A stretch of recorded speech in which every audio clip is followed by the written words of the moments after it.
స్తోత్రం. హల్లెలూయా. నా ప్రభువును నిజ రక్షకుడునైన యేసుక్రీస్తు వారి శ్రేష్టమైన నామములో మరొకసారి చేరిన మీ అందరికీ నా హృదయపూర్వకమైన వందనాలు తెలియజేస్తున్నాను. అందరికీ వందనాలు. ఉదయం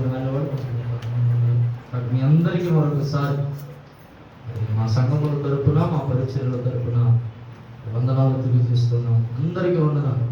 మీ పక్కన ఉన్న వారికి ఒకసారి వందనాలు చెప్పండి.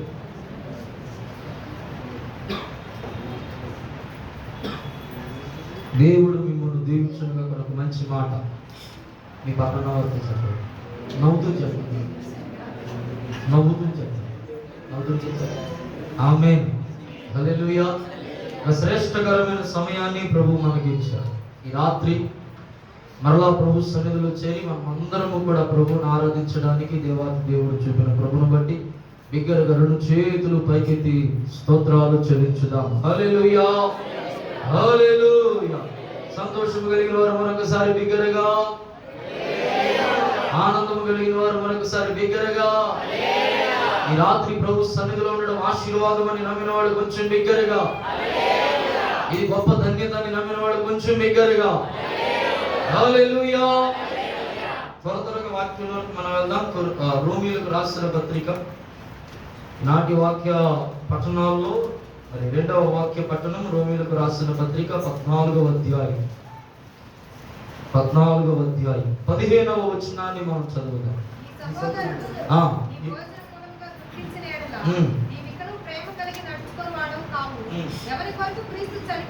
ఎవని కొరకు క్రీస్తు చనిపోయెను. దేవునికి స్తోత్రం. ఈరోజు మన వాక్య ధ్యానాంశం ఏంటంటే ఎవని కొరకు క్రీస్తు చనిపోయెను. అందరూ చెప్పండి. మాట్లాడుతున్నారు రాత్రినా కాకపోతే త్వరగా ముగించేయండి. దేవునికి స్తోత్రం. ఆ మధ్య సంఘాలంతటితో హల్లెలూయా హల్లెలూయా హల్లెలూయా అని చెప్పమంటే మధ్యలో నుంచి ఒక ఆవిడ నీళ్ళు రావే అంటున్నాను. దేవునికి స్తోత్రం చెప్పండి. సడన్ గా మిగతా వాళ్ళందరూ ఆపేసి నేను మాత్రం ఇంకా చెప్తూనే ఉన్నాను. భాష గారు ఎల్రావే అన్నట్టు ఆశ్చర్యంగా చూశారు. అలాంటిది ఏం లేదు కదమ్మా. ఏమో శుక్రవారం నుంచి చెప్తాను ఏమన్నా గోరు కొట్టేసిందేమో.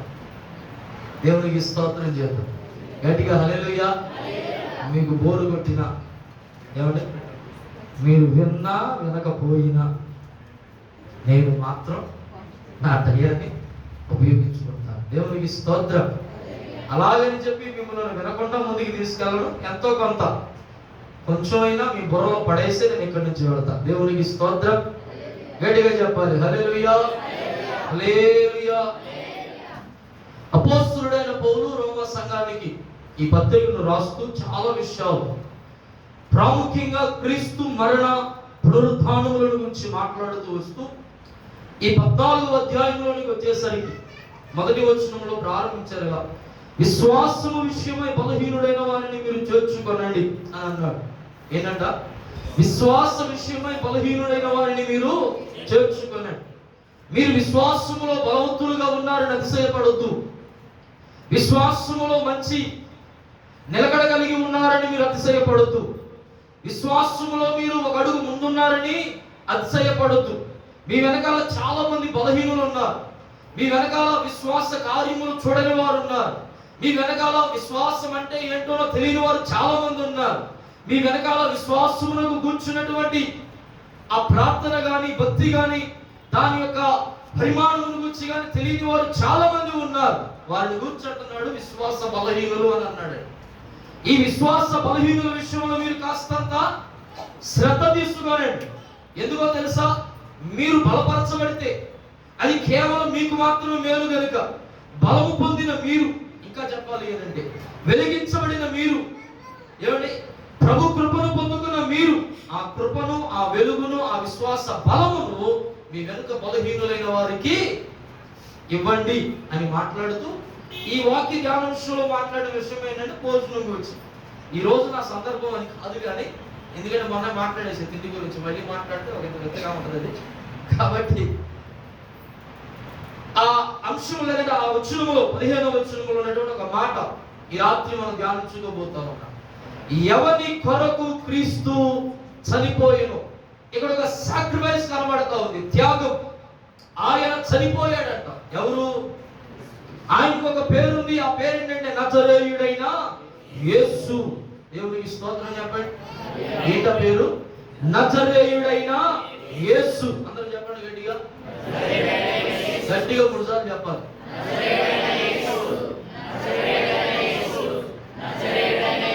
హల్లెలూయా. ఏం మర్చిపోకూడదు జీవితంలో. ఆయన పేరేంటి? మొన్న కూడా చెప్పాను కదా, యేసు గురించి మీకు ఏమైనా తెలుసా అని అంటే తెలియదండి. కాదులేదు, దండం పెట్టుకుంటామని అన్నట్టు అన్నారు. ఎవరు? క్రైస్తవులు. దేవునికి స్తోత్రం. గట్టిగా చెప్పాలి. ఒకంత ఆశ్చర్యకరమైనటువంటి మాట ఏంటో తెలుసా? క్రైస్తవుల కన్నా క్రైస్తవేతరులకే యేసు క్రీస్తును గురించినటువంటి ఎక్కువ విషయం తెలుసు. నాకు స్తోత్రం చెప్పండి. ఇది నిజం. ఎందుకో తెలుసా? వాళ్ళు బైబిల్ చదువుతున్నారు, కానీ మనం దేవుని ఎరిగిన వారిని నిర్లక్ష్యంతో బైబిల్ చదవడం. ఒకప్పుడు చదివానండి, ఈ మాటలు పక్కన ఎట్లా ఇంకా ఒకప్పుడు గురించి ఇప్పుడు ఎందుకు? దేవునికి స్తోత్రం. ఒకప్పుడు బలంగా ఉన్నానండి ప్రభువుడు, ఇప్పుడు పరిస్థితి ఏంటి? యేసుని గురించి మనం తెలుసుకుని ఉండాలి. ఆయన చనిపోయాడని ఇక్కడ రాయబడతా ఉంది. ఏమయ్యాడంట? ఇప్పుడు మీ బంధువులు ఎవరైనా చనిపోయారని మీకు ఇన్ఫర్మేషన్ వస్తే ఫస్ట్ ఏమడుగుతారు? ఎలా చనిపోయాడు? ఎందుకు? రెండో మాట, ఎందుకు చనిపోయాడు? 3, ఎప్పుడు చనిపోయాడు అడుగుతారు లేదా? ఏమండి, ఈ ఇంగ్లీష్లో ఈ పదాలు ఉంటాయి కదా, ఏమండి, W దేవునికి స్తోత్రం చెప్పండి. హల్లెలూయా. అడుగుతారా లేదా? ఇక్కడ యేసు చనిపోయాను అని రాయబడిందని. ఎందుకు చనిపోయాడో, ఎవరి కోసం చనిపోయాడో, ఎప్పుడు చనిపోయాడో మనకి తెలియాలో వద్దా? గట్టిగా స్తోత్రం చెప్పాలి. అసలు యేసుక్రీస్తు మరణం గురించి, లేదంటే ఆయన త్యాగం గురించి, లేదంటే ఆయన సాక్రిఫైస్ గురించి, ఆ శిలువను గురించి కేవలం క్రొత్త నిబంధన గ్రంథంలోనే రాయబడిందా, లేదంటే పాత నిబంధన గ్రంథంలో కూడా ఉందా అని మనం క్వశ్చన్ వేసుకుంటే దానికి సమాధానం ఏంటో తెలుసా? శిలువను కూర్చున్నటువంటి వార్త పాత నిబంధన గ్రంథములో కూడా అది ఫోర్ షాడోగా, ఆయన శిలువ త్యాగములకు ఫోర్ షాడోగా పాత నిబంధన గ్రంథములో కూడా అనేక పర్యాయాలు ప్రస్తావించబడింది. దేవునికి స్తోత్రం. మొట్టమొదటి పర్యాయం, మొట్టమొదటిసారి ఈ శిలువ త్యాగం యొక్క ఆనవాలు పాత నిబంధన గ్రంథములు ఎక్కడ కనబడతా ఉంది అంటే ఆదికాండం 3వ అధ్యాయం. ఎవరు బైబిల్ దేవుడు సార్? ఆదికాండం 3వ అధ్యాయంలో ఆదాము అవ్వలు తప్పు చేసి పాపం చేసినప్పుడు దేవుడు వారిని ఏదేమో తోటలో నుండి బయటికి పంపించేటప్పుడు వారు దిగంబరులుగా ఉన్నారు కనుక అప్పటి వరకు వాళ్ళు ఆకులతోనూ కచ్చడములతోనూ వారు వస్త్రాలను ధరించిన వారుగా ఆ దిగంబరత్వాన్ని కప్పుకొని ఉంటే ప్రభు అంట తోటలో నుండి బయటికి పంపించేటప్పుడు ఏం చేశాడంట? చర్మపు వస్త్రములను చేయించి వారికి తొడిగెను అన్న మాట చూస్తా ఉన్నాం. ఏ వస్త్రాలంట? చర్మపు వస్త్రాలు. దేవునికి స్తోత్రం చెప్పండి. ఏ చర్మపు వస్త్రాలు? అప్పుడప్పుడు చెడతావు, రే చర్మం ఉలిసేస్తాను రానంట. మనిషియా? ఏమ్మా, మనిషి చర్మమా? ఉన్నదే ఇద్దరు అక్కడ. ఎవరు? ఆదాము అవ్వ. మనుషులదైతే కాదు. మరి ఎవరు అవ్వాలి? జంతువేగా. దేవునికి స్తోత్రం చెప్పండి. ఒక దైవజనుడు ఇలా మాట్లాడుతూ అన్నాడు, ఇదిగో ఆ ఏదెను వనములోనే మొట్టమొదటి శిలువ త్యాగం జరిగింది. అక్కడే పశువు వధించబడింది. వధించబడినటువంటి ఆ పశువు యొక్క చర్మము ద్వారా వారి పాపము వలన వచ్చినటువంటి దిగంబరత్వాన్ని కప్పడానికి దేవుడు వస్త్రాలను తయారు చేశాడు. దేవునికి స్తోత్రం చెప్పండి. ఇది మొదటి పర్యాయం. అలా కొంచెం ముందుకు వస్తే అబ్రహామును దేవుడు ఇస్సాకును బలిగా ఇమ్మన్నప్పుడు ఆ పర్వతం మీదకి ఎక్కి బలిపీఠమును కట్టి ఇస్సాకును దాని మీద పెట్టి కత్తి ఎత్తగా దేవాది దేవుని యొక్క స్వరం అబ్రహాముతో మాట్లాడుతుంది, అబ్రహమా ఆగు. ఏంటి ప్రభువా? కత్తి ఎత్తిన తర్వాత మాట్లాడుతుందా? దించడం చాలా మాట్లాడుతున్నా. కత్తి ఎత్తిన తర్వాత దించడం చాలా కష్టం కాదయ్యా. అక్కడ ఉన్నది నీ కొడుకు, పర్లేదు అయినా నువ్వు అడిగావుగా, ఇచ్చేస్తా. దేవునికి స్తోత్రం. అబ్రహాం విశ్వాసం అలాంటిది అంటే ఏమండి? పర్లేదు ప్రభు, అయినా సరే కత్తి ఎత్తే తెచ్చలేను. అప్పుడు ఇదిగో ఆ బలిపేట నుండి నీ కుమారుణ్ణి దించి నీ కుమారునికి బదులుగా, ఎవరికి బదులుగా? నీ కుమారు ఇస్సాకుకు ప్రతిగా బలి అయిన గొర్రె పిల్ల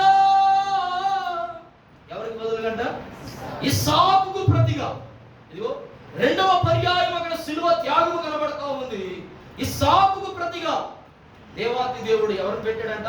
అబ్రహాం అన్నాడు, అదిగో ఆ పొదలో తీసుకుని వచ్చి దానిని అబ్రహామానికి విశ్వాసం గొప్పదయ్యా అని మాట్లాడుతూ వచ్చాడు దేవాది దేవునికి స్తోత్రం. ఈ రెండవ పర్యాయం.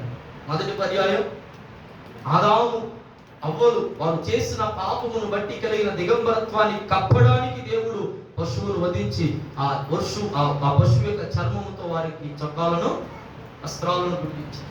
రెండవదిగా బలిపీఠము మీద పెట్టబడినటువంటి ఈ సాకులకు బదులుగా ఏమంటే ఒక బలి పశువుగా మరి గొర్రె పిల్లను ప్రభు దేవునికి స్తోత్రం చెప్తాం బలిపీఠం మీద అర్పించడానికి ఏర్పాటు చేశాడు. ఇలా మన వాక్యాన్ని ధ్యానించుకుంటూ వస్తే మరొక సందర్భాన్ని కనుక మనం చూస్తా ఉన్నట్లయితే ఇశ్రాయేలీయులు ఎవరైనా పాపం చేస్తే ఆ పాపానికి పాప పరిహారార్థంగా 2 మేకలను తీసుకురావాలంటే. ఎన్ని మేకలు? మా చెప్పాలి, ఎన్ని మేకలు? 2 మేకలను తీసుకురావాలి. ఆ 2 మేకలలో ఒక మేకను ఏం చేయాలి అని అంటే చెప్పాను కదా, నరికి వలిచి వేరు చేసి ముక్కలు చేసి బలిపీఠం మీదకి తీసుకుని వెళ్ళాలి. అది బలి. రెండవ మేకను ఏం చేయాలి? ఎవరైతే పాపము చేస్తాడో పాపము చేసిన వ్యక్తి ఆ మేక యొక్క తల మీద చేయి పెట్టి నా పాపములన్నీ కూడా దీని మీద మోపుతున్నాను అని చెప్పి ఆ మేకను తీసుకుని వెళ్ళి అరణ్యంలో ఒంటరిగా వదిలివేసి రావాలి. అది మరలా ఎప్పటికీ వెనుతిరిగి రావడానికి వీలు లేదు. దేవునికి స్తోత్రం. ఒక మేక బలి కోసం, ఇంకొక మేక భారం కోసం. దేవునికి స్తోత్రం చెప్పండి. ఒక మేక దేని కోసం? బలి కోసం. ఇంకొక మేక భారం కోసం. ఈ 2 మేకల యొక్క సాదృశ్యం నా ప్రభు ఒక్కడే కలువరి శిలువలో మన పాప భారమును మోస్తూ ఆయన బలిగా అర్పించబడ్డాడు. ఇది ఒక పర్యాయం. దేవునికి స్తోత్రం చెప్తారు గట్టిగా హల్లెలూయా, హల్లెలూయా. ఇదిగో ప్రత్యక్ష గుడారము కట్టిన తర్వాత ఇశ్రాయేలీయులందరితో కూడా ప్రభు మాట్లాడిన మాట ఏంటో తెలుసా? అయ్యా, మీలో పాపము చేసిన వాడు ఎవరైనా సరే ఆ పాపము ప్రక్షాళన కలుగు నిమిత్తముగా మీరు పాపమును బట్టి, దాని తీవ్రతను బట్టి, దాని పరిమాణాన్ని బట్టి ఏమండి ఒక పక్షినో లేదంటే ఒక జంతువును బలి ఇవ్వడానికి తీసుకురావాలి. బలి వధించబడితే పాపమునకు ప్రక్షాళన జరిగినట్లు, క్షమించబడినట్లు. దేవునికి స్తోత్రం. అదొక పర్యాయం. ఇలా కొంచెం అలా ముందుకు వస్తా ఉన్నట్లయితే లేఖనాల్లో అనేక పర్యాయాలు ప్రభు మాట్లాడుతూ వచ్చాడు. ఏమండి ఇశ్రాయేలీయులందరూ కూడా ఐగుప్తులోనికి వెళ్ళారు, ఆశీర్వదించబడ్డారు, విస్తారంగా దీవించబడ్డారు. రాత్రి జ్ఞాపకం చేసుకున్న ఐగుప్తులో ఉన్నటువంటి అనుభవాల్లో కోణాల్లో మరొక కోణం ఏంటంటే అణిచివేసే కోణం. చెప్పండి, ఏ కోణం అంట? అణిచివేసే కోణం. ఐగుప్తీయులలో ఐగుప్తు ఆ దేశంలో ఉన్నటువంటి ఒక అనుభవం ఏంటంటే వారు ఎవరిని ఎదగనివ్వరు, ఎవరిని ఎదిగితే వారు లేదన్నమాట. దేవునికి స్తోత్రం చెప్పాడు. ఆ రాత్రి కొన్ని 3 చెప్పారు, ఇంకా ఉన్నాయి చెప్పడానికి. ఏమండి ఇది ఒక కోణం. ఎవరు ఆశీర్వదించబడుతుంది వీళ్ళు ఓర్వలేరు. ఈ ఇశ్రాయేలీయులు విస్తరించడం చూసి ఈ ఐగుప్తీయులందరూ కూడా ఏమనుకున్నారంట? మాట్లాడాలి ఏమా, వీళ్ళు మనకన్నా ఎక్కువైపోతున్నారా, ఇలా వదిలేస్తే రేపో మాపో మన మీద తిరుగుబాటు చేసి మన దేశాన్ని కూడా వాళ్ళు ఆక్రమించుకోవచ్చు. మనకి ఏం చేద్దామనంటే వాళ్ళ మీద వెట్టి చాకిరి పనులను మోపి వారు ఎదగకుండా, వారు విస్తరించకుండా ఆపేద్దాము. అందులో పుట్టిన ప్రతి మగబిడ్డను ఏం చేయాలన్నాడు? చంపేయాలన్నటువంటి ఆజ్ఞ తీసుకొని వచ్చారు. దేవునికి స్తోత్రం. సో మోషేని దేవుడు ఎన్నుకున్నాడు. వారందరూ ప్రార్థన చేస్తున్నారు. ప్రార్థన బట్టి మోషే నాయకుడిగా వచ్చి వారు విడిపించడానికి ఫరో ముందు నిలబడ్డాడు. అనేక పర్యాయాలు ఫరో ఆ తెగుళ్లకు భయపడి తన దేశము పాడైపోతుందని ఇగో పంపించేస్తానని చెప్పి ఆ తెగుళ్ళు ఆగిన తర్వాత పంపించినటువంటి ఒక అనుభవం కూడా ఐగుప్తులో కనబడతా ఉందని రాత్రి మనం నేర్చుకున్నాం. ఇలాంటి అనుభవాల మధ్య ఆ తెగుళ్ళు వస్తూ ఉండగా ఒక తెగులు ఉంది. ఆ తెగులు ఏంటంటే ఇక వీడు ఇంతకీ మాట్లాడలేదు. మరొక కోణం ఐగుప్తులో మరొక కోణం నేర్చుకున్నది ఏంటంటే మూర్ఖత్వం. ఎంత చెప్పినా ఏం జరిగినా వీడి జీవితంలో మార్పు రాదు. అప్పటికే కొన్ని తెగుళ్ళు వచ్చినాయి, అయినా ఫరో జీవితంలో మార్పు లేదు.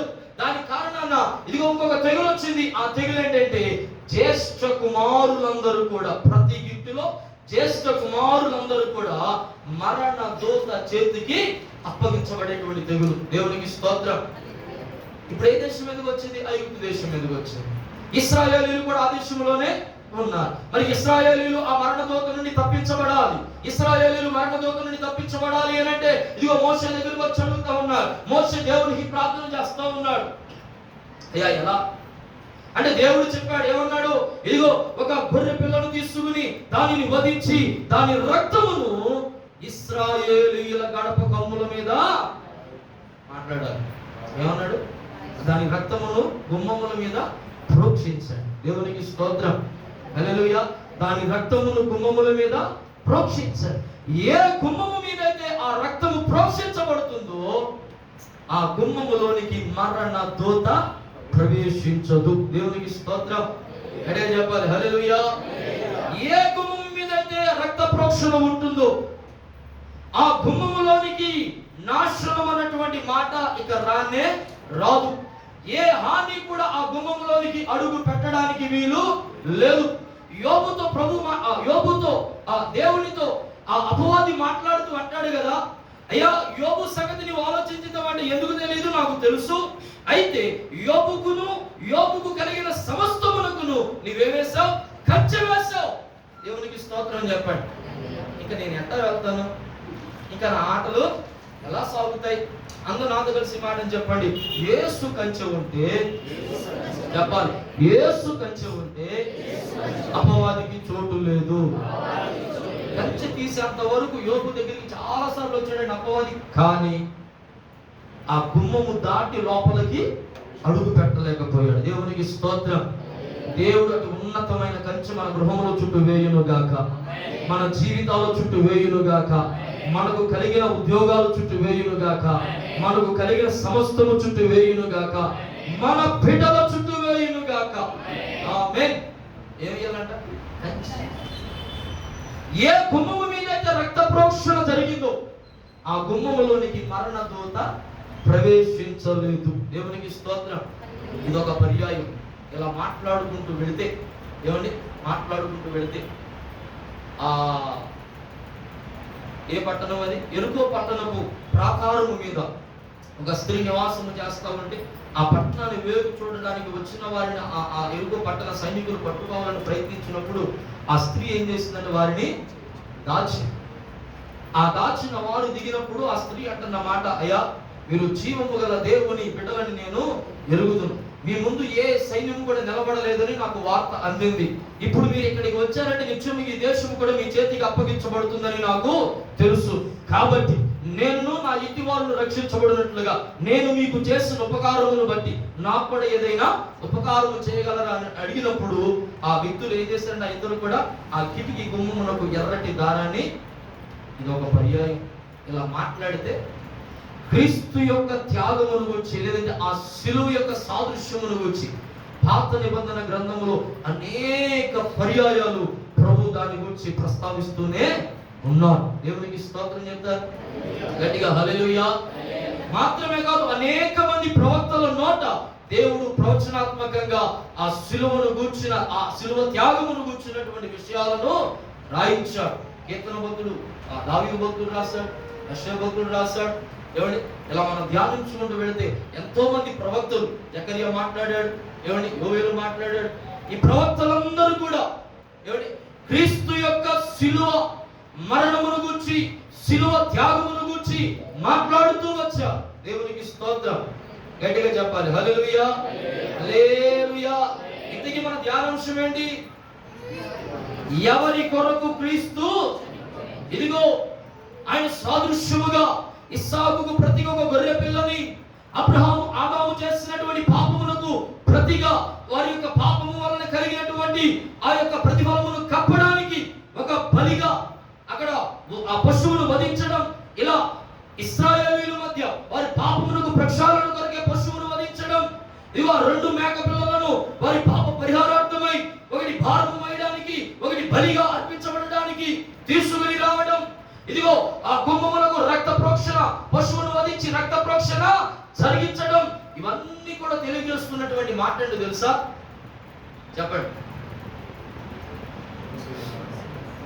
మాట్లాడతల్లా. ఇవన్నీ కూడా దేనికి సాదృశ్యంగా ఉన్నాయో తెలుసా? సిలువనకు సాదృశ్యంగా, లేదంటే సిలువ త్యాగమునకు సాదృశ్యంగా కనబడుతూ ఉన్నాయి. ఆ టైం రానే వచ్చింది. మలాకి గ్రంథంలో రాయబడింది, ప్రజలంట వారికి ఇష్టం వచ్చినట్టు వాడు తిరుగుతూ ఉన్నారంటే ఎవరికి దేవుని యందు భయము లేదు అని రాయబడుతూనే అక్కడ ఒక మాట అన్నాడు, జనులంట భయమును విడిచి వారు నచ్చినట్లుగా విస్తారమైనటువంటి పాపములు చేస్తున్నటువంటి తరుణములో పాపం చేస్తున్నాడు, బలి తీసుకొచ్చి ఇచ్చేస్తున్నాడు, పాపం చేస్తున్నాడు, బలిస్తున్నాడు, మరల పాపం చేస్తున్నాడు, మరలా బలిస్తా ఉన్నాడు. ఇలా బలులు ఎక్కువైపోతూ వచ్చినాయి. ప్రభు అంటున్నాడంట, ఇలా లాభం లేదు, వీరందరి పాపములకు ప్రతిగా ఒకే ఒక్క బలి జరగాలి. ఆ బలి నా సొంత కుమారుణ్ణి. నేను చదువుకున్న యోహాను సువార్త 3:16లో లోకమును ఆయన ఎంతో ప్రేమించాడు, కుమారునిగా పుట్టిన వారి యందు ప్రతివాడు నశింపక నిత్య జీవము పొందునట్లు. దేవునికి స్తోత్రం. హల్లెలూయా. ఆయన త్యాగంలో 2 కోణాలు ఉన్నాయి బైబిల్లో. 2 కోణాలు. మొదటి కోణం మనం అందరూ విశ్వసించే కోణం అయితే, రెండవ కోణం కాల్వినిజం అని స్టార్ట్ అయింది ఇప్పుడు కొత్తగా బోధ, కాల్వినిజం అనేటువంటి బోధ. ఆ బోధలో క్రీస్తు శిలువ త్యాగం ఎవరి కోసమని వారు బోధిస్తారు అని అంటే కేవలము విశ్వసించిన వారికి మాత్రమే బోధిస్తారు. కానీ బైబిల్ అలా చెప్పలేదు. శిలువ త్యాగం విశ్వసించిన వారికైతేనే. అసలు ఆ శిలువ త్యాగం గురించి ఇప్పుడు ఈ దేశంలో మనం మాట్లాడుకోవాల్సిన అవసరం లేదు. దేవునికి స్తోత్రం చెప్తారు. హల్లెలూయా. ఆ శిలువ త్యాగం ఎవరి కోసం? ఇదిగో ఆయన అంటున్నాడు, లోకమును ఆయన ఎంతో ప్రేమించాడంటే. ఎలా ప్రేమించాడంట? ఎంతో ఎంతో ఎంతో. ఆ త్యాగము ఈ సర్వ మానవాళి అందరి కోసం ఆయన చేసిన త్యాగం. ఈ భూమి మీద ఉన్న వారందరి కోసం ఆయన చేసినటువంటి త్యాగం. ఆయన ఎవరి కోసం చనిపోయాడు అని అంటే, ఇదిగో ప్రభు మాట్లాడుతూ ఉన్నాడు, మనుషులందరి కొరకు. దేవునికి స్తోత్రం చెప్పండి. అందరు కలిసి మాట చెప్పండి, మనుషులందరి కొరకు. ఆయన భూమి మీదకి వచ్చాడు శరీరధారిగా. 3.5 సంవత్సరాలు ఆయన భూమి మీద, 33.5 సంవత్సరాలు ఆయన భూమి మీద జీవించాడు. 33.5 సంవత్సరాల్లో 3.5 సంవత్సరాలు ఆయన మాట్లాడాలమ్మా. ఏం చేశాడు? పరిచర్య చేశాడు. పునాదిని స్థాపించాడు. పునాది మీద ఇళ్ళు కట్టడానికై అపోస్తులను, శిష్యులను తయారు చేశాడు. వారిని సర్వ సృష్టికి వెళ్ళి సువార్తను ప్రకటించమన్నాడు. ఈ భాగంలో యేసుక్రీస్తు వారు తన ఆ యాత్రను చివరికి తీసుకుని వచ్చేసరికి ఆ గెత్సెమనే తోటలో ఆయన పట్టబడడాన్ని మనం చూస్తా ఉన్నాం. ఆ ధ్యానాంశం అంతా మీకు తెలుసు. మరొకసారి నేను జ్ఞాపకం చేసి వాక్యంలో కాస్తంత ముందు కొనసాగుతాను. దేవునికి స్తోత్రం చెప్తారు గట్టిగా. హల్లెలూయా, హల్లెలూయా. ఒకసారిగా ఆయన అనేక సార్లు పట్టుకోవాలని ప్రయత్నించారు, కానీ ఆ సమయం వచ్చేంత వరకు కూడా ఆయనను ఎవరు పట్టుకోలేకపోయారు. గట్టిగా స్తోత్రం చెప్పండి.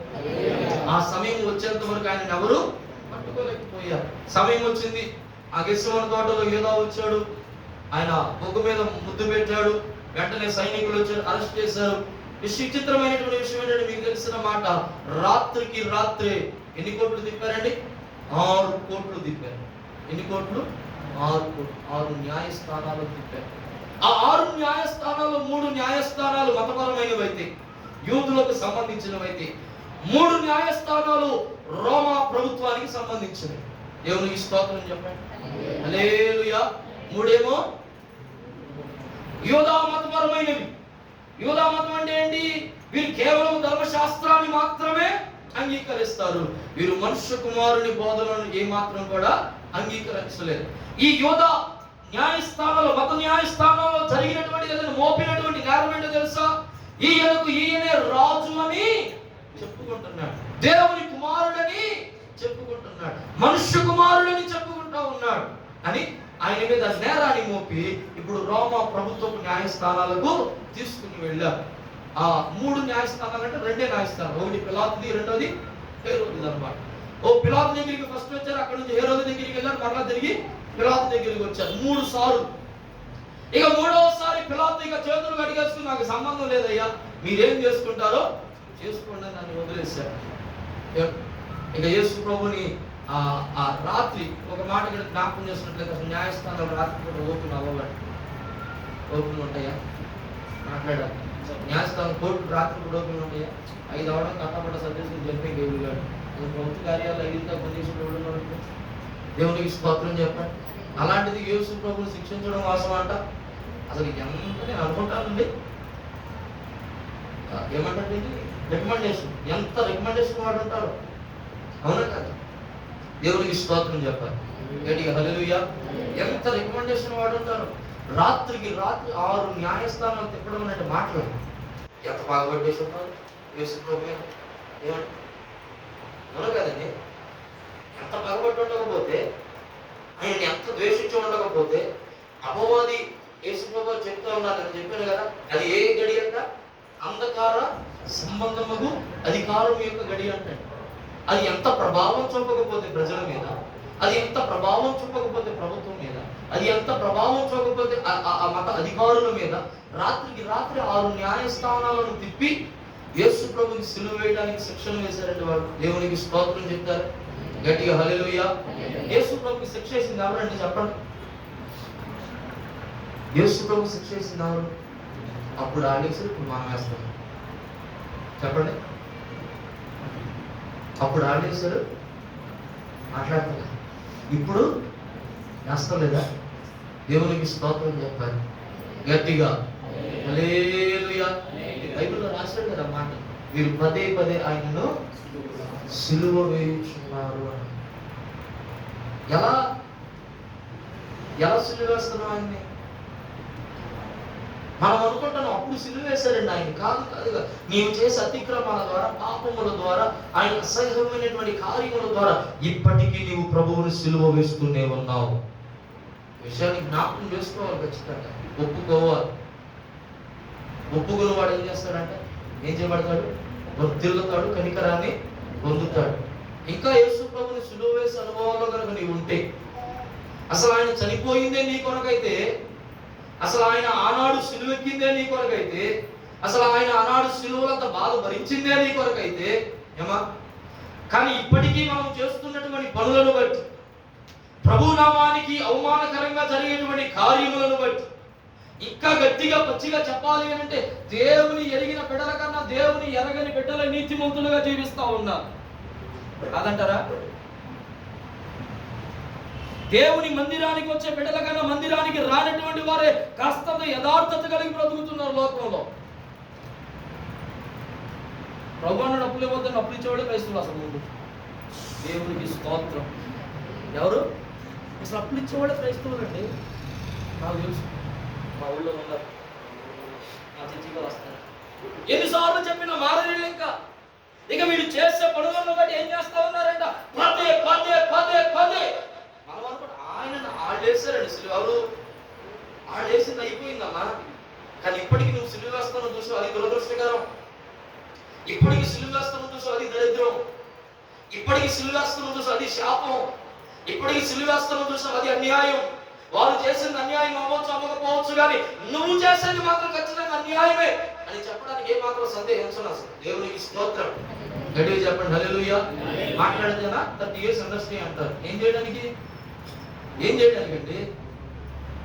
దేవునికి స్తోత్రం చెప్పాలి గట్టిగా హల్లెలూయా. పుట్టు క్రైస్తవులం అండి, అయినా సిలువేస్తున్నాం నాకు యేసు ప్రభుని. చిన్నప్పటి నుంచి బైబిల్ తెలుసు, అయినా సిలువేస్తానే ఉన్నావుగా. పాటలు బాగా పాడు, అయినా సిలువేస్తానే ఉన్నావుగా. ఆయన సిలువను ఎక్కిస్తూనే ఎన్ని పాటలు పాడితే, ఎంత వాక్యం చదివితే, ఎంత బోధన చేస్తే ఏంటి ప్రయోజనం? రాత్రి ఆలోచన చేయాలి ఖచ్చితంగా. దేవునికి స్తోత్రం. ఆయన ఎవరి కోసం చనిపోయాడు? మాట్లాడాలి.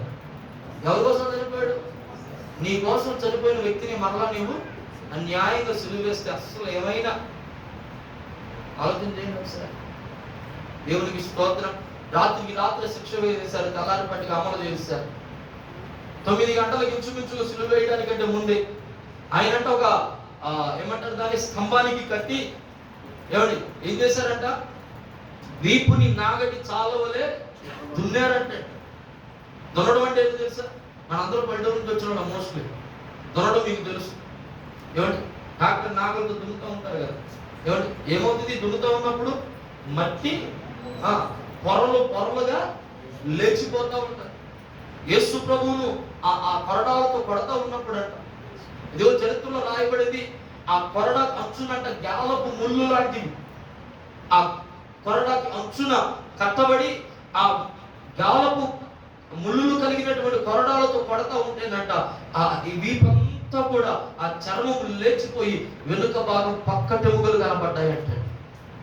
ఎంత భారం ఇది! రాత్రికి రాత్రి గొప్ప శిక్ష ఎందుకు వేయాలండి? దేవునికి స్తోత్రం. వెనక పక్కటి ముగ్గురు కనబడ్డాయి అంటండి వెనక భాగంలో. వదిలేశారా? వదల్లా. ఒకడు అన్నాడు వచ్చి, రే వీడు యూదులకు రాజు అని చెప్పుకుంటా ఉన్నాడా, మరి రాజుకి కిరీటం పెట్టాలిగా అని. ఏమండి? ముండ్ల కిరీటాన్ని తీసుకుని వచ్చారు, తల మీద బలంగా కూర్చారంట. చరిత్రలో రాయబడింది, ఆ ఒక్కొక్క ముళ్ళు ఇంచుమించు 3 అంగుళాలు కలిగి. నారింజ ముళ్ళు ఉంటుంది చూసారా, ముదురు ముళ్ళు. నారింజ చెట్టు తెలుసా? నారింజ చెట్టుకి ముదురు ముళ్ళు ఉంటాయి. అది ఎంత బలంగా ఉంటుంది అంటే అలాంటి ముళ్ళు అంటండి. చరిత్ర రాయబడిన మాట, 9 గాయాలు పడ్డాయంట తలలో. అంటే ఎన్ని ముళ్ళు దిగాయి? 9 ముళ్ళు దిగాయి అంటే. రక్తం కారిపోతారు. ఓపిక అయిపోయింది. నేను నమ్మే మాట ఏంటో తెలుసు, చరిత్ర చెప్పే మాట ఏంటంటే, థియాలజికల్గా భక్తులు చెప్పేటువంటి మాట ఏంటంటే, ఆయన సిలువ మోసే సమయానికి ఆయన అసలు శక్తి లేదంటే, ఆయన అసలు రక్తం కూడా లేదంటే. దేవునికి స్తోత్రం చెప్పాలి గట్టిగా, హల్లెలూయా హల్లెలూయా. అక్కడ ఆపేశారా? పిడుగుద్దులు గుద్దారు. అక్కడ ఆపేశారా? చెప్పలను చెళ్ళు చెళ్ళుమని వాయించారు. అక్కడ ఆపేశారా? ఉమ్ము వేశారు. అక్కడ ఆపేశారా? తెల్లనిపాటికి సిలువను తయారు చేసుకుని వచ్చారండి. ఎంత ఉంది సిలువ? 136 కేజీల బరువైన సిలువ. ఎంత సిలువ? 136 కేజీల బరువైన సిలువ. ఆ పొడవు కర్ర ఇంచుమించు 8 అడుగుల ఎత్తైతే, ఆ వెడల్పు భాగంలో ఉన్నటువంటి కర్ర ఏమండి 6 అడుగుల బాగు. ఆ సిలువను మోసుకుని 600 మీటర్ల దూరం కాళ్ళున్న చెప్పు లేకోకుండా ఏమండి కొరడాలతో కొట్టుకుంటూ తీసుకుని వెళ్ళండి. ఆయన ఎంత బాధ అనుభవించాడో ఒకసారి ఆలోచించి. ఎంత బాధ అనుభవించాడు. దేవునికి స్తోత్రం చెప్తారు. ఎవరి కోసం ఇదంతా మాట్లాడారు? ఎవరి కోసం ఇదంతా? కానీ నువ్వు ఆయన ఏం చేస్తున్నావు? సిలువ వేస్తానే ఉన్నావు, సిలువ వేస్తానే ఉన్నావు, సిలువ వేస్తానే ఉన్నావు. ఇప్పుడైనా మారకపోతే ప్రభువు ఆయన చేసిన త్యాగానికి అర్థం లేదు. ఎప్పటికైనా మార్పు చెందకపోతే ఆయన సిలువలో చేసినటువంటి గొప్ప త్యాగానికి అర్థము లేదు. రాత్రి ప్రభు మాట్లాడుతున్నమాట, ఆయన ఎవరి కొరకైతే చనిపోయానో. ఎవరి కొరకు చనిపోయాడు? మన కొరకే చనిపోయాడు. నేను అంటాను, చెప్పులు లేకుండా ఈ వీధి నుండి ఆ వీధి చివరి వరకు చెప్పులు లేకుండా నడిచి రాగలమా? ఏమో మాట్లాడాలి.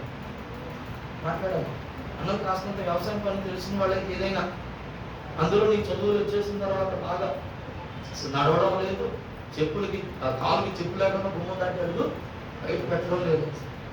అలాంటిది అది కొండ ప్రాంతంలో, అందులో అంతలాగా తారు రోడ్డు కాదు, సిమెంట్ రోడ్డు కాదు. లేదంటే ఇప్పుడు మనం కూర్చోడానికి పట్టాలు వేసినట్టు పట్టాలు వేయదా? ఏమండి గాడిద మీద ఎక్కినప్పుడు వస్త్రాలు పరిచయం అలా పరచదా? ఈ రోమ ప్రభుత్వ అధికారులు ఎంత పగలు కలిగి ఉన్నారంటే, అవసరమైతే ఆ తిన్నగా ఉన్న దారిని కూడా వాళ్ళు ఏం చేస్తారు, రాళ్ళు వేసి ఆయన గాయపరచడానికి ప్రయత్నించి ఉండొచ్చు. నేను అనుకునే మాట, ఆ మార్గంలో 600 అడుగుల దూరం, 600 మీటర్ల దూరం, 600 మీటర్ల దూరం, 136 కేజీల బరువైనటువంటి ఆ సిలువను మోసుకుంటూ కొరడాలతో కొడుతూ ఉంటే పడిపోతూ లేస్తూ ఆయాసపడి పడిపోతుంటే కొరడాలతో కొట్టి లెగ్గొట్టి ఆయనను సిలువను మోపించారండి. ఎంత బాధ, ఎంత బాధ. ఎవరి కోసం మాట్లాడారు? ఎవరి కోసం? చివరికి ఆ స్థలానికి గొల్గొతా కొండ మీదకి వెళ్ళిన తర్వాత ఆయనను సిలువనెక్కించడానికి ముందు ఆయనను సిలువ మీద పడుకోబెట్టి చేతులలో కాళ్ళలో మేకులు దిగొట్టారంటే ఎన్ని అడుగులో తెలుసా? ఉదాహరణకి ఇలా జ్ఞాపకం చేస్తాను మీకు అర్థం అవడం కోసం. తోమా, నా గాయములలో వేలు పెట్టి చూడు అని అన్నాడు. అంటే గాయములలో వేలు పెట్టి చూసేంత ఆ రంధ్రం చేతికి ఏర్పడింది అంటే నేను అది ఏమైనా చిన్న చేతక మేకు మాత్రం కాదు. చరిత్ర చెప్పే విషయం ఏంటంటే ఇంచుమించు 7 అంగుళాల మేకు అంటాడు. ఎన్ని అంగుళాలు? 7 అంగుళాల మేకు, 2 మేకులు చేతుల్లో, 2 మేకులు కాళ్ళలో తిప్పొట్టాడు. దేవునికి స్తోత్రం చెప్పండి. సాధ్యమైన ఆ భారాన్ని పోయడం సాధ్యమేనా? అదే స్థితిలో నేను కనుక ఎప్పుడు చచ్చిపోయాను. అప్పుడు నా గుడ్డేవాడు కూడా అసలు వీపు నాగస్తాలతో దున్నినప్పుడు అయిపోయింది పరిస్థితి. దేవునికి స్తోత్రం చెప్పండి. అక్కడ అదే స్థితిలో నేను కనుక ఉంటే వాళ్ళు మోపిన శిక్షకి లేదా వాళ్ళు మోపిన నేరానికి నేను పోట్లాడేసి ఎదురు తిరిగేసి నేను ఎప్పుడన్నా అసలు నాకు సంబంధం లేదు, నేను కాదు అసలు ఏదో దిగమలు చేసి అది చేసి అవసరం ఆయన పెట్టిన బయటకు వచ్చేసి దేవుని స్తోత్రం చెప్తాను. కానీ ఎందుకు చనిపోయాడు ఆయన? ఎవరి కోసం భరించాడు ఆయన? మన కోసమే. దేవునికి స్తోత్రం. గడిగేదో హల్లెలూయా హల్లెలూయా. రాత్రి ప్రభు మాట్లాడుతున్నాడు. అంతకి సిలువను లేపిన తర్వాత అక్కడికి ఊరుకున్నారా? ఆయన వస్త్రాలను చింపి చీట్లు వేసుకున్నారంటే దాహమని అడిగితే చెప్పాలి చేదు చిరకనిచ్చారంట. ఆయన చనిపోయాడు లేదు చూడడానికి. రక్కలో అల్లంతో పొడిస్తే ఆ పొడిచిన గాయములో నుండి రక్తము ఆగిపోయింది.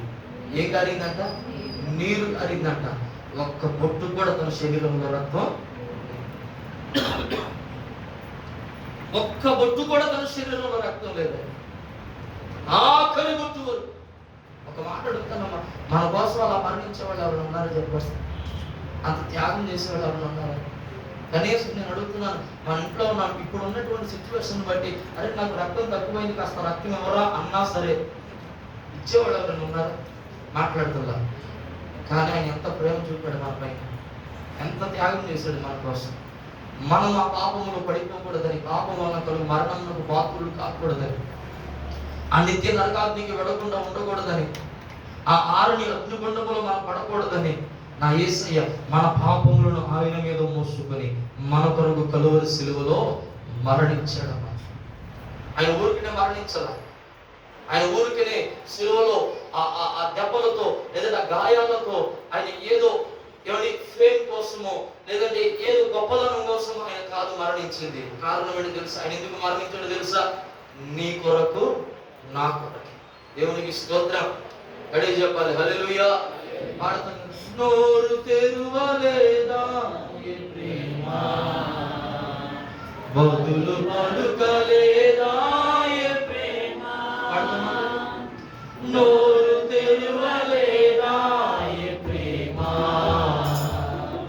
బదులు పలుకలేదా ప్రేమ. ఇది ఎవరి కోసమో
ఎవరి కోసం?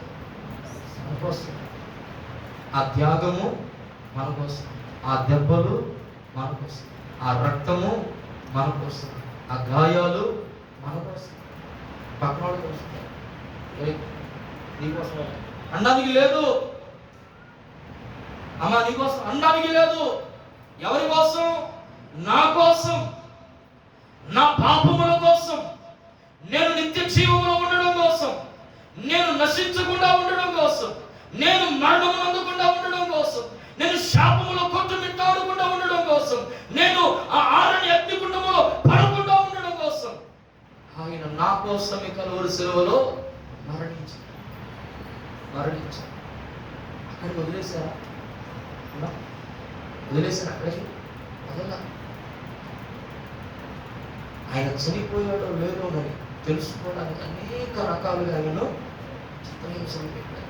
ఆయన చనిపోయిన తర్వాత కూడా చెప్తున్నారు, ఆయన మాటలు బైబిల్లో ప్రస్తావించబడలేదు, కానీ ఆయన చనిపోయిన తర్వాత సాయంత్రం మళ్ళా దించేంత వరకు కూడా ఎక్కడైనా పరప్రాణం ఉందేమోనని చెప్పి అనేక సార్లు ఆయనను గాయపరిచారు అని చరిత్ర చెప్తారు.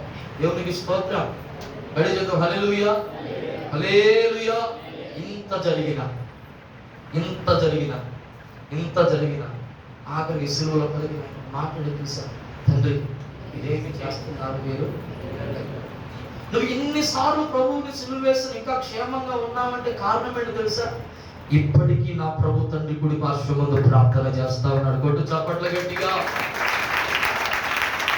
ఇప్పటికీ ఎన్నిసార్లు ఆయన సిలువ వేసిన మన పనులను బట్టి, మన ఆలోచనలను బట్టి, మన నడవడికలను బట్టి, మన ప్రవర్తనను బట్టి, మన తీరును బట్టి, మన మాటను బట్టి ఇప్పటికీ ఎన్నో పర్యాయాలు సిలువను వేసిన, సిలువకు అప్పగించిన, ఇప్పటికీ క్షమించబడుతూ క్షేమంగా ఉన్నామంటే కారణం ఏంటో తెలుసా? ఆయన మన కొరకు ప్రార్థన చేస్తాం. తండ్రి కుడి పార్శ్వమందు ఉచ్చరింప సఖ్యము గాని మూలుగలతో ఆయన ఒక్కసారి క్షమించం,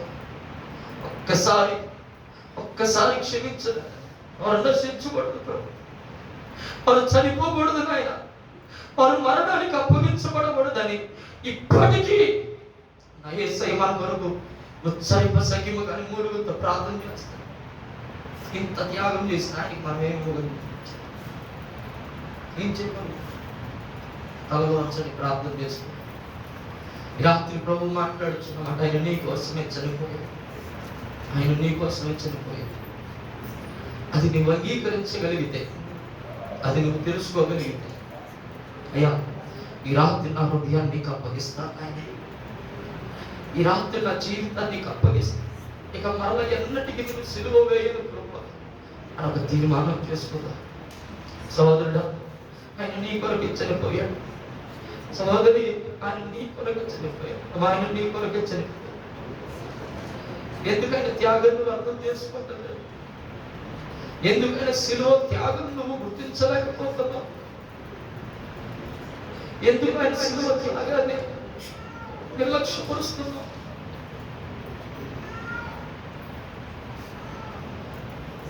ఈ రాత్రి ఒప్పుకో, ఈ రాత్రి హృదయాలను సమర్పించు. ఈ రాత్రి అయ్యా నీవు నా కోసమే కలువరి శిలువలో కొట్టబడ్డావు నాయన, నీవు నా కోసమే కలువరి శిలువలో మరణించావు కదా యేసయ్య. మా ఒప్పుకుంటావా? ప్రభు కనికరించడానికి సిద్ధంగా ఉన్నాడు, ప్రభు కృప చూపడానికి సిద్ధంగా ఉన్నాడు. ఒప్పుకుందాం. ఈ రాత్రి ఆయన పాదాలను కొట్టుకుందామా? ఈ రాత్రి పాదాలను కొట్టుకుందాం. నువ్వు ఎలా వచ్చావో నాకు తెలియదు, కానీ ఈ రాత్రి ఇక్కడి నుండి వెళ్ళేటప్పుడు ఒక నూతనమైన హృదయంతో తిరిగి వెళ్ళాలి. మరలా సిలువ వేసేటప్పుడు అనుభవాలని జీవితాల్లో ఉండడానికి వీలు లేదు.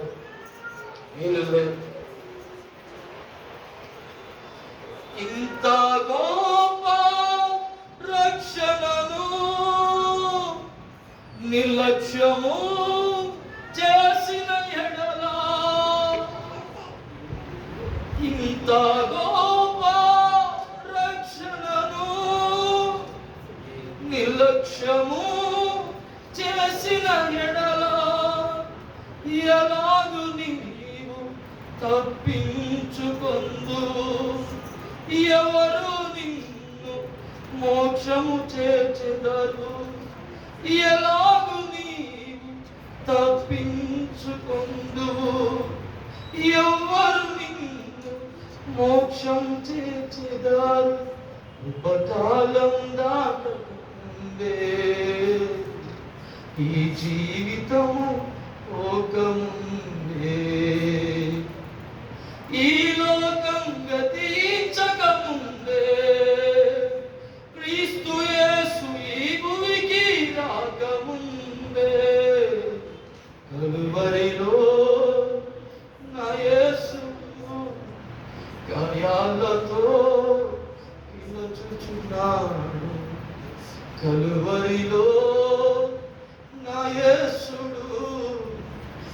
కార్యాలతో పిలుచుచున్నాడు. ఇంత గొప్ప రక్షణను నిర్లక్ష్యము చేసిన ఎడల ఎలాగు తప్పించుకుందువు? ఎవరు నీకు మోక్షం చేర్చమా? ఈ ధర్మ రక్షించుందని అనుకుంటున్నాను. నీ బలము రక్షించగలదని భ్రమపడుతున్నాను. నీ శక్తి రక్షించగలదని అనుకుంటున్నాను. నీ అధికారం, నీ అందం, నీ చందం, ఉద్యోగం, ఈ లోకంలో ఉన్న దేనిలో చూచి నువ్వు ఇది సరిపోతుంది, ఇది రక్షించగలదని నువ్వు అనుకుంటున్నావేమో. కాదు, అది నిన్ను రక్షించలేదు సహోదరుడు. అది నిన్ను రక్షించలేదు. నీ ఆస్తి నిన్ను రక్షించలేదు. ఈ రాత్రి పాదాలు పట్టుకున్నాయా? నా కొరకే ఒప్పుకో. నా కొరకే నువ్వు సిలువలో మరణించావు. నా కొరకే నువ్వు సిలువలో మరణించావు. ఈ జీవితాన్ని నీకు అప్పగిస్తానయ్యా. ఈ జీవితం నీది, ఈ హృదయం నీది అని విశ్వసించిన ఎవరైనా ఉంటే దైవం లేచి నిలబడండి, ప్రార్థన చేస్తూ. ఇక నుండి నాయన ఈ జీవితాన్ని నీకు అప్పగిస్తాను. ఇది నీది, నాది కాదు. నీ రక్తముతో వెలబెట్టి కొన్నావయ్యా ఈ జీవితాన్ని. ఆఖరి కొట్టు వరకు రక్తాన్ని చెప్పించాను. ఈ జీవితాన్ని అప్పగిస్తాను ప్రభు. ఇక ఎన్నటికి నిన్ను సిలువకు అప్పగించను. సిలువ వేయను. అలాంటి స్వభావాలన్నిటిని నేను విడిచిపెడతాను ప్రభు. ఎవరైనా సరే మీ స్థితి ఎలాంటిదైనా సరే లేచి నిలబడి ప్రార్థన చేసుకుంటాను. లేచి నిలబడి ఎవరి కోసం ఆలోచన చేయలేదు. ఎవరో వస్తారని, ఏదో చేస్తారని అనుకోవద్దు. ఈ రాత్రి హృదయాన్ని దేవునికి అప్పగించు. ప్రభు కార్యాలను చూస్తావు. ఆయన శిలువ నీడకు రా. అద్భుతాలను చూస్తావు నీవు. ఊహించని కార్యాలను చూస్తావు నీవు. పాపము చేసిన వారి కొరకు నా యేసయ్య అంతగా రోధిస్తా ఉంటే ఏ పాపము లేని వారి కొరకు ఇంకెంత రోధిస్తాడు? పాపములో ఉన్న వారి కోసం అంత బ్రతిమలాడుతూ ఉంటే తండ్రిని, పాపము లేని పరిశుద్ధుల కొరకు ఇంకెంత బ్రతిమలాడతాడండి. ఆలోచించే తీర్మానం చేసుకుని నిలబడిన వారు నేను నా స్వంత రక్షకునిగా అంగీకరిస్తానని ఎవరైనా నేను బాప్తిస్మం తీసుకుంటాను, రక్షణలోనికి వస్తాను అని బాప్తిస్మం లేని వారు ఎవరైనా అనుకుంటే కనుక, ఎవరైనా తీర్మానం చేసుకుంటే కనుక, ఈ రాత్రి ప్రభు మాట్లాడిన మాటను బట్టి ఎవరైనా ఆ ప్రేరేపణను కలిగి ఉంటే కనుక దయచేసి ముందుకు రండి. కాలము సంపూర్ణమైందని ప్రభు మాట్లాడుతూ ఉన్నాడు. రేపని వాయిదా వేయు, ఎల్లుండని వాయిదా వేయు, అవతారం రోజున వాయిదా వేయు, వచ్చే సంవత్సరం వాయిదా వేయదు, ఉద్యోగం తర్వాత వాయిదా వేయదు, పెళ్లి తర్వాత వాయిదా వేయద్దు. రేపు నీది కాదు. రేపటి గురించి అసలు ఆలోచించొద్దు.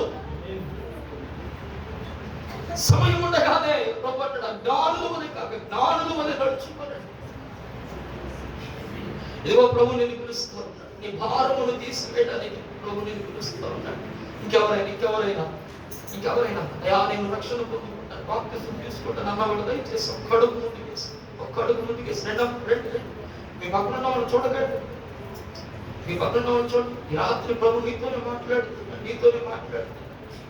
ఎంత గొప్ప త్యాగం చేసిన యేసయ్యకు మనం తిరిగి ఏమి ఇవ్వగలుగుతున్నామని ఆలోచన కలిగిన మరొక్కసారి ప్రార్థన చేసుకున్నాం.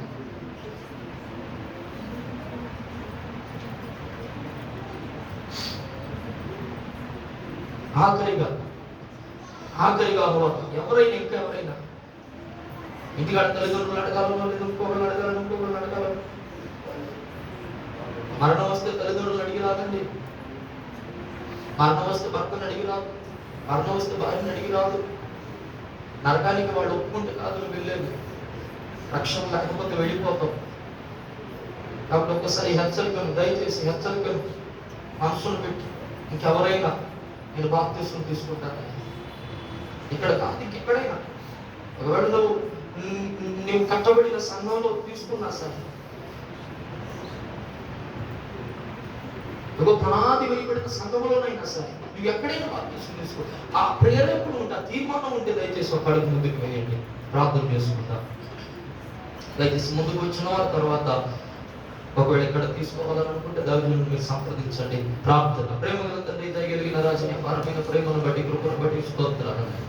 ఏ యోగ్యత లేని మమ్మలను ప్రేమించిన ఆయన తండ్రి, దరిద్రమైన మమ్మలను, శాపముతో నిండిన మమ్మలను, పాపముతో నిండిన మమ్మలను ప్రభా, మరణానికి తండ్రి నాయన అంటు కట్టబడినటువంటి మమ్మలను ప్రభా, కలువరి సిలువల రక్తమును చిందించి రక్తములు కడిగిన మమ్మలను పవిత్రపరిచి పరిశుద్ధపరిచిన ఆయన ఓ పాప శాప మరణ దోష శిక్షల నుండి విడిపించి యోగ్యత కలిగినటువంటి పాత్రలుగా మమ్మల్ని నుంచి దానాన్ని బట్టి మీకు స్తోత్రాలు చెల్లిస్తున్నాను.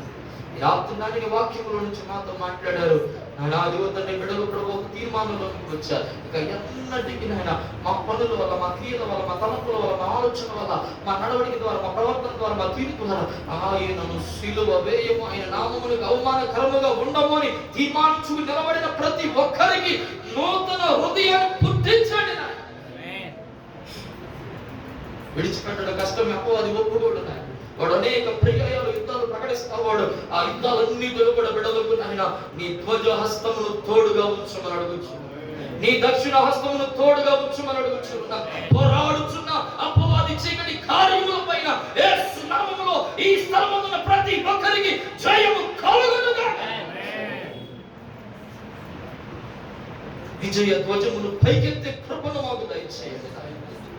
ఆయన నీ కుమారుడు ప్రభు ఓరైనా బాప్తిసం తీసుకోవడం బిడ్డలు ముందుకు వచ్చి కలిగించిన ప్రేరేపణను అపవాది దొంగిలించకుండా ఆయన బిడ్డలు త్వరలోనైనా బాప్తిసం తీసుకుని పరిశుద్ధుల సహవాసములు అడ్డు కట్టబడటానికి కృపను దయచేయమని దీవించి మహిమను పొందుకొనమని యేసు నామమున అడిగి వేడుకొనుచున్నాము తండ్రి.